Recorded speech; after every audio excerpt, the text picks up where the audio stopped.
It is another edition of Mini Chirps, another player signing, and this time a guy with a championship pedigree from the collegiate ranks, Phil Lagunov, a center who is looking to make a splash here in the ECHL. Phil, great to finally meet you. I know you said right before we started here, go by Lags instead of Lagunov, a little long in the tooth on that last name. But what have you been doing here to stay busy this summer leading up to what will be your first season in the ECHL? Well, pretty standard, other than the fact that I picked up on golf. I've been Nice. golfing a lot more this summer. Few trips, a couple to BC, down south actually to Phoenix. So trying to expand that side of my athletic performance. That's awesome. Well, I know Phoenix is, I guess, not too far from Tucson, where you had a chance to make your pro debut last year. You played, I believe it was against the Barracuda for your AHL debut. Then you had 4 games there as a member of the Tucson Roadrunners. I know we had a player, Zach Andrusiak, that played a couple games there on a call-up last season. But what a jump, man. And we've seen that before, guys going from the NCAA to AAA professional hockey. What was that experience like? Well, I was very glad I was able to get a little touch of that at the end of last year, just to see the environment and how things roll and how teams function, I guess, on that level. Yeah, I was very happy with the coaching staff and them giving me the opportunity. Crazy change, just even right away. Getting off the plane, walking out, I thought I was seeing trees, but it was actually massive cacti that were probably taller than some trees you'd see in Vermont. But yeah, cultural shock a little bit, but I was very happy overall. How do you do, or how do you deal with heat? Not very well. The Russian genetics aren't made for hot climates, I do have to say. Well, it's funny though, because you mentioned golf and you said Phoenix. So what is going on? Are you still, I mean, you mentioned Vermont as well. Where are you calling in from? Let's just start with that.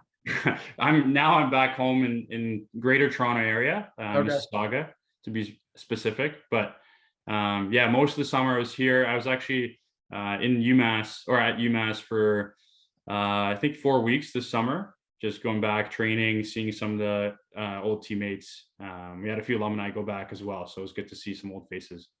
All right, well, let's, Lags, you mentioned UMass, and that's something that, I asked you about a little before we got on this call. So one of the players that you'll meet when you get into Cincinnati is Matt Cairns, and his story, a bit similar to you in the sense that he went to one school for the bulk of his time, and then decided at the end to go to University of Minnesota Duluth. So he went from Cornell to UMD for his senior year.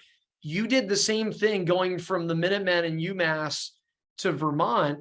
I think what's more interesting about your story is that, you had just come off winning a championship. You'd won 2 regular season titles in the Hockey East Conference at UMass. So what prompts that change with just 1 year left in college hockey? Yeah, I mean, that's a great question. Probably the most difficult decision I've had to make throughout my life so far. I love my experience at UMass. I think I've gained a lot of perspective, and obviously from, on ice and off ice experience, but it came down to opportunity. And I think with the 4 years that I had at UMass and everything that I learned, I feel like I had an edge when it comes to experience, I guess. So going to a team like Vermont, it was very similar to where UMass was at my freshman year. So UMass was 58th in the country when I committed. And a lot of people said, you're an idiot. What are you doing? Why are you going to UMass? And I thought that was very special, taking a program from where it was, as a team, as a unit, to where it is now. And I thought it was a very special opportunity to do the same thing or help the young kids at UVM learn the habits and details that it takes to make a winning program. Well, you certainly made a splash at the end of your time, though, with UMass, man. That toe drag goal in the championship game against St. Cloud. I know it wasn't the game winner, 5-0 final, but man, is that among the highlights or maybe the top highlight of your college run? It has to be the highlight. Yeah, surreal. I think I'm still processing that moment. That was such a cool goal. That was the first thing when I'm trying to research you, I just look up Phil Lagunov everywhere. And First thing I saw was like, okay, this guy can score. And really, when you look at it, you talk about the pride you take in going to that program. Let's backpedal and focus on the beginning of that in UMass, because you're an OJHL kid, which I'm going to touch on that in a couple minutes here. Scouts were looking at you. You were at a development camp with the Boston Bruins a couple years back as well. And so I have to imagine a lot of colleges, maybe you're catching the attention of, and you decide to do that move that people are calling you foolish for 4 years earlier. Then all of a sudden you're hoisting a championship. That's sort of a stick it to them point, but it also, maybe underscores, I don't even know if underscore is the right word, but just how smart you were and how forward thinking you were to go to that school that maybe at the time people were like, what are you doing? But in the long run, it paid off. Yeah. I mean, at the time, to be honest, it felt very natural. I didn't think I was making an outlandish decision. I know it was a little bit early in my recruiting, I guess, cycle, you could say, during that season. I was having a good year, and I was starting to talk to more and more schools, and it seemed kind of exponential at the time. And when I visited UMass, even beforehand, having the communication with Ben Barr, Greg Carville, and D Mike, I felt like that connection was very strong, and I really believed into what they were selling and when it came to culture. And, on top of that, seeing some of the other players that were committing at the time and that they were talking to, I could tell that there was something special. And, I knew that I had an opportunity to play and make a difference as well. And that was a big factor. Yeah, sorry, go ahead.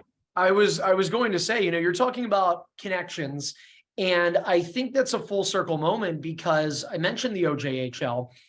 The first thing I see is Burlington Cougars. I immediately think, okay, he knows Alex Pizzera. Of course, Cyclone's assistant coach now, was the assistant coach then. And that was where your career really started. I mean, you talk about getting noticed from scouts and then getting to make that move into Division I hockey. It kind of starts when you go to Burlington, because your first year in the OJHL is an okay year, but then you get to the Cougars and you really start to break out. Yeah, I'm very fortunate to have met Mark Juris. He was the head coach in Burlington, and I probably owe my hockey career to him in that moment.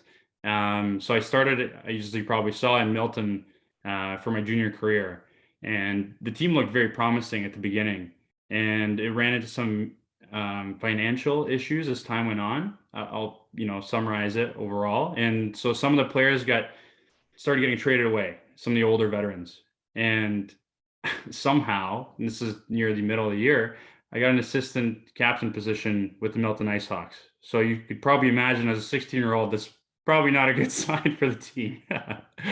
So Dennis Maxwell, the GM at the time, was able to add me to a trade as a throw-in to Burlington.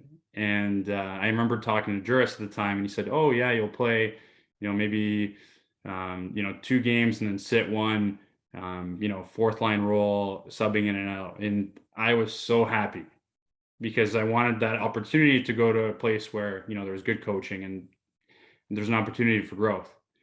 And the rest is history. I came in and I proved myself. It was a great group of guys. They had great culture there. And like that, even that when I got to Burlington, I was, I think, point per game on the fourth line. So things just seemed to have clicked. Even though I wasn't playing as much, I was having a lot of fun playing hockey. Not too many point per game fourth liners out there, by the way. You mentioned Mark Juris, and that you owe your hockey career to him. He's on record saying that he believes you have a shot at making the NHL. And as you fast forward a few years, now he said that, 4, 5, 6 seasons ago, you're only 23 years old. And now you have a few AHL games under your belt. So coming to Cincinnati, what does that mean for you? Yes, it's the ECHL, but I think you're like a lot of other guys. You're going to be coming here on an SPC contract, but there's always the opportunity, not just within our organization that of course extends to the Rochester Americans and Buffalo Sabres, but in some guys' case, they kind of like that SPC contract because all the teams at the next 2 levels can be taking a look. Yeah, absolutely. I mean, opportunity on its own going to Cincinnati, and everything that I've heard from Painter, Bez, some of the guys that are from this area. I know there's a lot of guys from Toronto. I've heard so many great things, so I'm very excited from that front. And yeah, it's an opportunity for growth. At the end of the day, the goal is to try to step forward, every day, and ultimately try to get to the AHL, and then to the NHL from there. So, yeah, I mean, it'll be my first full year. I haven't had that experience yet, and I'm sure it'll be different. So I'm very excited. So to backpedal a little bit, you talk a lot about Mark Juris, but when you were in Burlington, Alex Bizzarro was there. What kind of conversations did you have with Alex? With Alex, wow, a lot of conversations. I mean, a lot of it was at the time more specific skill development, and I think I recall focusing on strengths. And at the time, that's when I was first kind of finding what I did well in hockey, and trying to focus on that. And for me, with Bez, I just remember him pointing things out that he was like, yes, like you do a really good job, puck protecting down low, use that, and then, work on that and use that. And I just remember those little things. And I think from that year, um, I did notice that I was focusing on maximizing those strengths. So in that conversation and in those conversations, right? Now you fast forward all these years later, and I guess probably at the time you're leaving Burlington, you're thinking college hockey. I don't know if you're thinking, okay, I'm going to see you guys again down the road. Here you are. And as I mentioned earlier, sort of this full circle moment. Is Coach Bizzarro the connection that got you here? You talked about Painter. So obviously there's at least been one touch point with him, of course, the head coach and director of hockey operations here with the Cyclones. Where is the touch point that ultimately begins to get the ball rolling for you to come to Cincinnati? Well, having that connection with Bez is absolutely amazing, right? Just from the personal side, and I'm a people person. I trust. I put my trust in people, and good people matter for organizations, and I know Bez well. But yeah, and even like I said, talking to Painter and hearing all the good reviews of him is very promising. So yeah, I'm very very excited. Yeah, sorry. No, I love it. And you can see the excitement. So I'll double down on this question when you mentioned the conversation with Painter. So all the free agents are, well, I guess everybody's always a free agent in this league, but the people that are coming in like yourself that have not been here before, I look at your resume, man, it's hard to imagine that the Cyclones were the only team that would have considered adding you to their roster. So not that you have to name names, but what led you here as opposed to maybe taking a different step? You're ready for the pro game. That's obvious, but why Cincinnati? Yeah, I think there's a lot of reasons. I think the hockey opportunity side is the most important. At the end of the day, that outweighs everything. And yeah, there's teams down south where they're very enticing. It's like, oh yeah, you could golf all year round. You get a free membership. We'll take care of you. Don't worry. And of course, it's very tempting. But at the end of the day, this is business, and I'm here to play hockey. And from what I've heard, the golf in Cincinnati is also pretty good.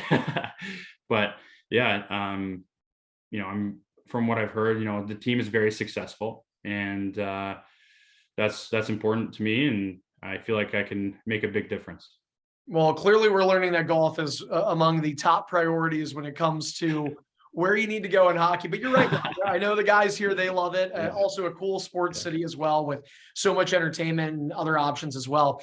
Phil, I'll end it on this. Let's go right back to the beginning of the conversation. I asked you about the Heat. You said, the Russian genetics don't go well there. So you're based in Ontario right now. Tell me a little bit about the backstory. Where's the Russian heritage coming in?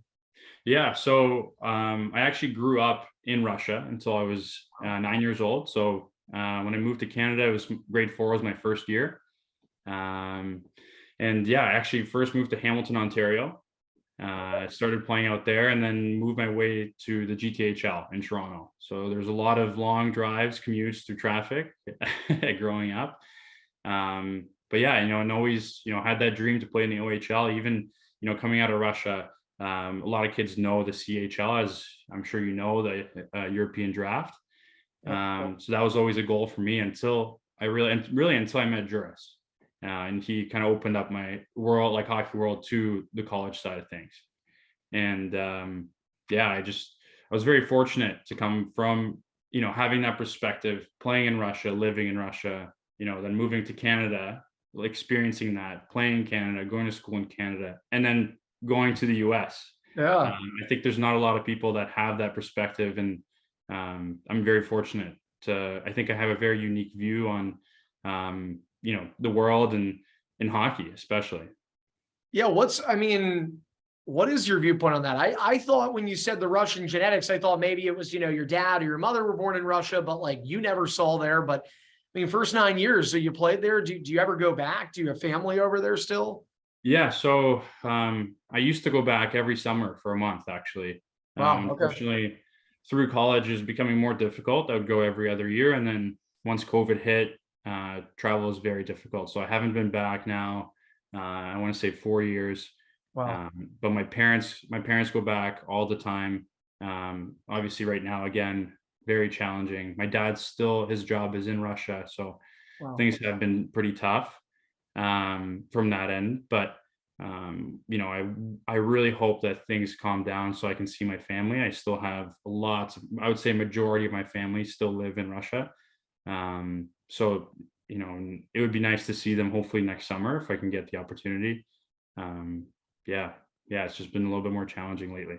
Yeah, well, I think a lot of people can relate to you, and we're certainly all pulling for you and for this world to be on the other side of the pandemic. I feel like we've made some strides.